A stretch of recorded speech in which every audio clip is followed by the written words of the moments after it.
hari ini kita kedatangan tamu istimewa, Dokter Vini. Halo, nama saya Silviani, biasa dipanggil Vini.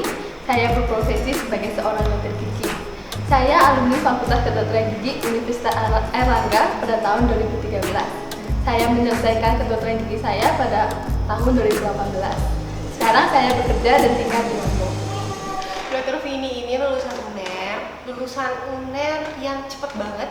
Umur berapa Anda lulusnya? 22 tahun. Umur 22 tahun sudah lulus FKG di UNER. Yuk kita tanya-tanyain lebih lanjut tentang bagaimana UNER dan FKG-nya ya. Masuk UNER FKG pakai jalur apa? Dulu saya maksudnya jalur SNPTN itu yang jalur undangan dari sekolah-sekolah diundang sama universitas ini. Udah mau diundang, berarti udah nggak pakai tes tulis lagi ya? Nah, itu enggak. Wah, pintar sekali loh ya. Oke, sekarang kita mau tanya tipsnya bagaimana supaya bisa dapat UNER jalur undangan. Waktu itu gimana persiapannya?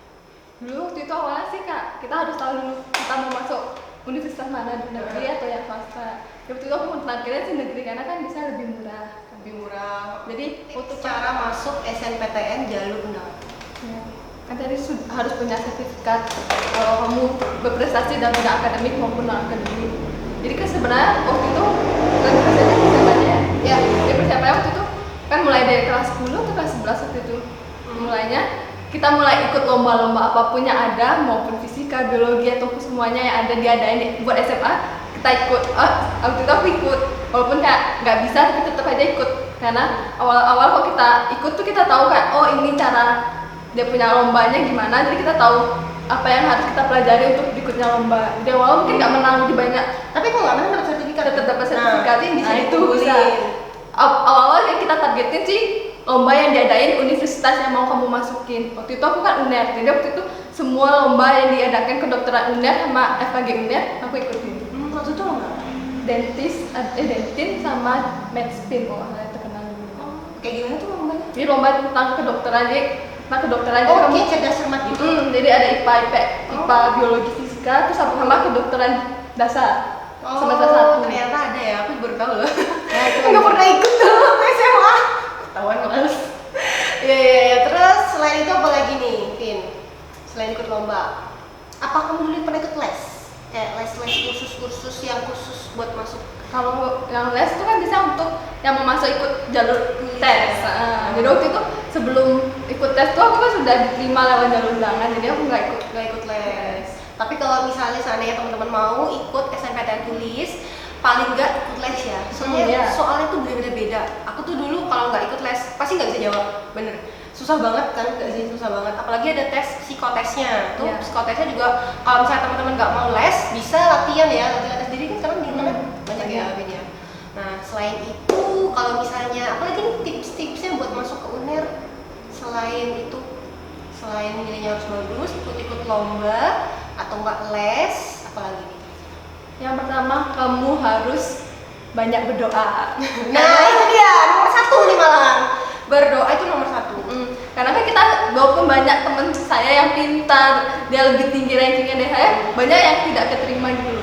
Faktor hoki. Faktor hoki. Karena waktu itu juga pernah saya juga sempat minder kan, ada waktu itu dibilang kayak kamu diterima kalau kamu 30% nilai teratas di angkatan kamu saat itu. Waktu itu temenku ada yang sampai dia hitung nilainya, rankingnya, terus teman-temannya saya yang tinggi, dia bilang, oh saya masuk 30%. Aku bahkan nggak berani gitu, nggak ada nilai aku, bahkan aku yakin nggak masuk 30% karena nggak terlalu pintar-pintar amat juga. Tapi waktu pas pengumuman dia nggak diterima, malah aku keterima. Nah ya itu, jadi harus banyak berdoa, banyak beramal juga ya Vin ya. Dokter Vini ada saran nggak satu untuk teman-teman sebelum mau ikut mau daftar universitas gitu? Kalau buat teman-teman, kalau bisa ikut les bimbingan belajar bisa diikutin. Soal di bimbingan belajar biasanya kita dikasih tahu standar universitas, berapa nilai yang kamu harus mampu lewati untuk bisa masuk. Jadi itu dikasih ada kayak tryout. Begitu kamu udah tes tryout kan kamu tahu nilaimu di mana, apa kamu udah bisa memenuhi standar universitasmu atau belum. Kalau misalnya sudah, berarti kamu bisa memilih universitasmu. Kalau misalnya masih di bawah, berarti kamu harus belajar lebih atau mungkin bisa mengganti pilihan. Jadi kemungkinan diterima lebih besar. Nah itu juga, jadi teman-teman kalau misalnya mau masuk FKG itu dilihat dulu passing grade grade-nya berapa, UI berapa, UNER berapa, UB berapa, dan universitas lainnya berapa. Dan kalau bisa les bimbel ya ini. Menurut aku les bimbel itu penting banget, soalnya yaitu soal-soalnya beda banget sama yang waktu kita kuliah dulu gitu. Terus kalau bisa lesnya jarak berapa lama sebelum ini nih, sebelum mau daftar gitu. Kalau mau les itu mungkin tergantung kemampuan teman-teman, kan memang ada yang mungkin lebih pintar bisa nangkepnya, jadi nggak butuh les soal lama-lama, kalian bisa. Tapi mungkin buat teman-teman yang merasa kayak aku belum siap, belum mungkin bisa 1 tahun sebelumnya menyediakan untuk membiasakan diri dengan soal-soal tipe soal-soalnya. Ya, jadi misalnya kalian pas 12 awal tuh udah langsung ambil lesnya gitu di kota masing-masing gitu ya, Vin ya. Sekarang masuk ke pertanyaan ketiga. Nah, waktu dulu Dokter Vini waktu mau daftar itu menentukan pilihan pertama dan keduanya gimana? Nah, kalau aku ya dulu waktu itu aku masuk karena dipaksa orang tua. Jadi buat teman-teman, kalau bisa pilih sesuai dengan passionnya. Kalau waktu itu kalau aku backgroundku dipaksa orang tua untuk ambil kedokteran. Jadi mau nggak mau ya aku mau pilih sebenarnya bang dokter, tapi karena aku merasa dokter terlalu banyak yang harus dipelajari, jadi aku ya udahlah dokter gigi, sama-sama dokternya, cuma mungkin lebih mudah dikit lah. Tapi sekarang seneng nggak sama dokter gigi? Meskipun dipaksa, kira-kira seneng nggak sekolah dokter gigi? Untungnya sih seneng, karena kan dokter gigi juga ada main skill tangannya dan kemampuan tanganku lebih oke, lebih seni, jadi kak seneng mainnya. Nah itu dia, dokter gigi ini enaknya tuh kita nggak cuma kerja doang, tapi ada seninya. Yang pinter-pinter gambar, pinter-pinter ngukir-ngukir itu bagus banget sih kalau masuk dokter gigi menurut aku ya. Terus dengar-dengar dokter Vini ini lulus koasnya cepet banget, terus tepat waktu, jadi nggak ngaret-ngaret. Karena dok ini lulusnya deket-deket sama aku, jadi aku KMP Juli 2018, ya Vini 2018 ya, Vini Oktober 2018. Padahal kita tuh beda satu angkatan loh. Aku 2012 dan 2013 cepet banget, gila. Itu kerjanya kayak gimana tuh Vini? Triknya, siapa tahu nih teman-temannya lagi koas lagi nonton. Ya kalau buat teman-teman lagi koas ya kan, yang paling penting kita harus punya pasien untuk kerja. Kalau kita nggak punya pasien ya pasti kita tertunda lama. Jadi kalau waktu itu aku sama teman-temanku tuh sebelum masuk koas kita udah pergi ke desa-desa, kampung-kampung yang kayak kurang lah. Kita mulai masuk tawarin kalau kita dari FKB UNER kita bisa nawarin tindakan bantuan gitu. Bisa kita tanya secara gratis gitu anaknya. Jadi kalian harus sudah punya pasien sebelum kalian masuk koas. Jadi begitu kalian masuk koas, pasien kalian bisa langsung panggil, bisa langsung kerjain, jadi lebih cepat. Terus sama jalin hubungan yang baik dengan pasien. Jadi begitu kalian punya hubungan yang baik, pasien kalian akan ngajak temen-temennya datang untuk bekerja sama kalian. Bener banget, itu kesalahan dari adik-adik kelasku dulu waktu di Hang Tua. Mereka itu masuk koas, nggak semua sih, tapi sebagian besar itu nggak ada pasiennya. Jadi harusnya sebelum masuk koas, waktu kalian ada jeda tuh ya, jeda antara lulus S1 ya, S1 mau naik ke koas itu kalian cari ke kampung-kampung pasien-pasien gitu. Cuma nanti kalau masalah-masalah corona ini mungkin nanti ya. Cuma itu dulu tips-tips kita kayak gitu.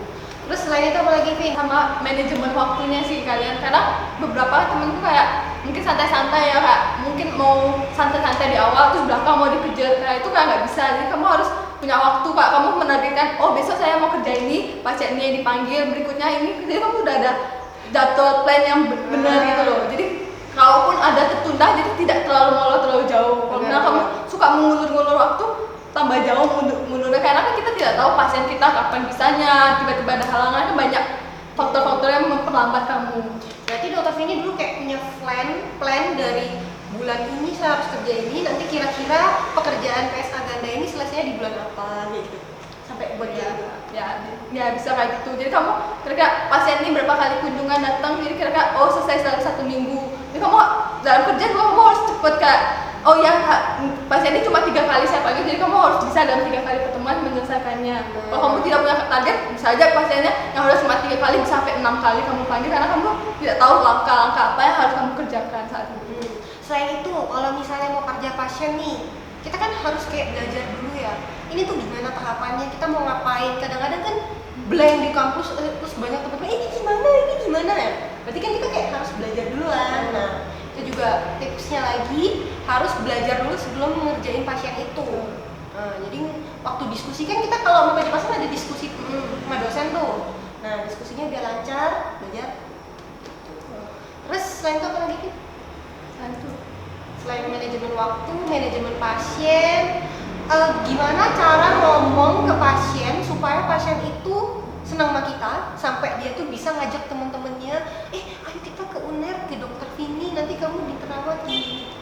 Itu biasanya sih lebih banyak edukasi pasien, jadi mereka saat datang ke kamu merasakan oh dapat ilmu baru dan dapat sesuatu yang bagus baru gitu loh. Jadi kak, kamu tunjukin giginya yang pertama seperti ini, terus nanti kamu lakukan perawatan gini. Karena kalau bagi mereka yang masih awam kan mungkin tidak tahu cara menyikat gigi benar, kita ajarin. Jadi kak, mereka bilang oh kita diajari sesuatu, kita pulang bukan cuma gigi kita tapi kita dapat ilmu baru juga. Jadi mereka ajak teman-temannya lain, ini loh ada dokter ini bagus, bisa kerjain kita bantuan loh. Terus kalau bisa sih kamu memperlakukan pasien seperti dirimu mau diperlakukan juga, jangan karena mereka tuh pasien kamu coba-coba jadi kamu memperlakukan mereka seenaknya itu jangan. Jadi kamu kayak benar-benar saya ini sudah jadi dokter, saat kamu kerjakan yang terbaik buat pasiennya.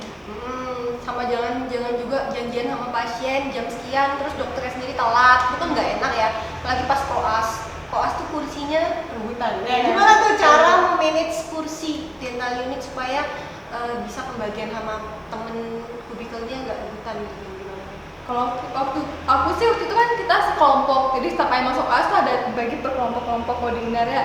Jadi di situ ada 11 orang sama teman-teman lain, kita bisa bagi ada jadwal waktunya kapan kamu kerja, kapan temannya kerja. Jadi kembali lagi kamu harus punya manajemen waktu. Saat kamu dikasih waktu untuk kerja, kamu harus punya pasien untuk dikerjakan. Jadi saat kamu punya waktu terus kamu tidak punya pasien, jadi kan waktu itu terbuang sia-sia. Jadi membuat kamu lebih lama lagi juga, sama menyanyiakan dental unit yang dikejar begitu banyak orang. Nah dulu kamu satu dental unit 11 orang? Biasa satu kelompok 11 orang, 3 dental unit dikasihnya. Oh jadi satu dental unit paling enggak bertiga atau berempat ya? Ya bertiga atau berempat tapi di rolling gitu. Nah itu rollingannya harus bener, jangan sampai giliran kalian pakai kursi terus kalian nggak bawa pasien, kosong kursinya, sayang banget. Terus besok teman kalian yang bawa, terus kalian nggak bisa kerja lagi jadinya.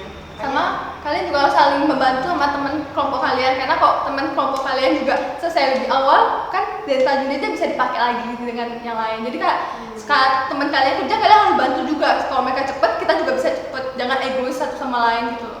Jadi kita juga waktu itu di kelompokku juga saling bantu cari pasien juga sama-sama. Jadi kita mau lulus sama-sama, kita bantu sama-sama. Kita nggak ada saingan satu sama lain. Kalau kita saling saingan tuh yang memperlambat. Kak, kamu lebih cepat, nggak boleh jadi lebih lambat kan, jadi kak dental unitnya tuh waktunya jadi makin pendek. Nah itu dia, harus saling berbagi pasien, jangan pelit-pelit, karena semakin amal rezekinya semakin datang, semakin kita memberi semakin mendapatkan, ya nggak sih? Ya soalnya dulu tuh Nggak pengalaman ya. tuh semakin kita kasih pasien ke orang ya, nanti pasien tuh udah datang sendiri nggak tahu kenapa. Jadi misalnya kita lagi butuh splinting atau kita lagi butuh ini gitu, lagi butuh oper kulek, nanti pasti ada orang baik yang datangin kalian nih pasien gitu. Makanya harus baik-baik sama orang, jangan pelit. Oke, terus apa lagi nih kita mau bahas? Terus teman-teman kalau masalah pilihan waktu kalian mau mendaftar universitas, paling mending tuh pilih satu aja. Ya nggak sih? Iya. Gimana? Jadi waktu itu kan bisa kita kalau mau pilih universitas bisa ada pilihan pertama, kedua, sama pilihan tambahan lah biasanya. Ya kebanyakan orang pasti karena tidak mau rugi bisa pilih satu sama dua. Jadi kan itu jaga-jaga tidak diterima satu, pilih dua. Tapi kalau menurutku sih kan namanya universitas, kalau kamu punya universitas mana yang mau diduakan gitu loh, pasti senang kalau di nomor satu kan. Jadi waktu itu aku pilih cuma satu karena aku udah mau masuk fakultas kedokteran gigi UNER, ya udah aku cuma pilih satu fakultas kedokteran gigi UNER toh. Yang kedua nih aku kosongin. Terus menurut yang aku tanya teman-temanku, kebanyakan yang diterima ya cuma pilih satu aja. Tapi itu tidak mencegah sih kalau yang bisa kamu terima di pilihan kedua. Tipsnya lebih baik kamu juga cari tahu universitas mana yang untuk 1-2 ini yang cari info juga. Jadi kalau saran ya dari aku sendiri juga sama dari Vini, mending pilih satu aja. Kalau misalnya kamu suka universitas A ya udah A, pilihan kedua ya A lagi. Jangan sampai ada banyak pilihan gitu loh. Pasti kan gimana ya? Pasti kita kayak ini anak ini nggak niat, gitu kan ya nggak niat. Jadi mending pilih satu aja. Oke, lagi kan? Koas sudah. Biasanya ditanya-tanya apa? Biasanya yang lupa ditanya-tanya itu biaya sih. Cuma aku tuh kalau biaya dia nanyanya soalnya swasta ya, karena aku swasta. Tapi kalau biaya itu tiap Kalau biaya paling kalau SNPTN tidak ada biaya masuk sama sekali. Oh, SNPTN nggak ada masuk sama sekali? Nggak ada biaya masuk, cuma biaya kuliah aja. Oh, yang undangan ya? Wow, enak banget. Jadi biaya masuk nggak ada, gengs. Jadi cuma biaya SPP per semester. Jadi kayak biaya gedung, biaya apa tuh nggak ada sama sekali. Jadi kalau kamu masuk jalur undangan, kamu bebas biaya sih anggapannya. Kamu cuma bayar biaya kamu kuliah. Tapi setahu juga SBMPTN itu juga nggak ada biaya masuknya, cuma kamu perlu tes untuk masuk. Kalau kamu udah lulus tes, kamu juga nggak ada biaya. Terus sekarang kalau waktu aku dimasuk negeri itu biaya per semesternya sesuai dengan biaya kemampuan orang tuamu sih. Jadi kamu diminta data tentang biaya penghasilan orang tuamu, rumahmu di mana, semua biaya listrik dan lain-lain tuh nanti kamu ngisi, nanti mereka akan menentukan berapa biaya SPP-mu per tahun. Nah, kayak gitu. Jadi kalau bisa nih, kalau aku masih anak SMA nih, pasti aku bakal ngejar yang itu, SNPTN jalur undangan. Soalnya itu benar-benar bisa ngangkat banyak biaya supaya orang tua kita nggak berat-berat banget gitu loh nyekolahin. Soalnya ya, perlu kalian ketahui, dokter gigi tuh pengeluarannya besar banget. Ya apalagi pas koas ya, ya ampun, itu bener deh. Itu kita ngeluarin uang buat beli barang, aduh, barang kecil-kecil gitu loh, bonus kecil, barang mahal banget, itu semuanya tuh mahal-mahal, guys. Jadi jangan sampai kalian ke dokter gigi terus nawar. Jadi sekolah kita mahal, tidak semurah itu, geng. Terus ada lagi sih, nanti aku bahasnya di video selanjutnya tentang suka duka waktu koas. Mungkin nanti aku bakal bahas ini dengan dokter yang lain, karena di koas itu benar-benar banyak dukanya sih, termasuk uangnya juga sebenarnya. Kayak kita bayarin transport pasien, bayarin jajan pasien, apalagi pasien anak kecil tuh kalau nggak dikasih jajan nggak mau buka mulut. Jadi kita kayak uang terus gitu.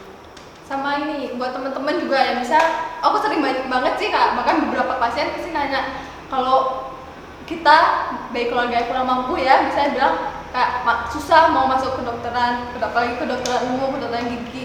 Kalau menurutku selama kamu mau belajar tekun, kamu bisa masuk negeri, kamu bisa sekolah di kedokteran kok. Karena kayak tadi saya bilang uangnya tergantung kemampuan orang tua. Asalkan kamu udah bisa diterima, kamu bisa masuk gimana ya sih? Ulang. Yang terakhir adalah kata mutiara dari Dokter Vini. Jangan pernah menyerah untuk meraih mimpimu sebelum kamu berusaha yang terbaik. Yeah!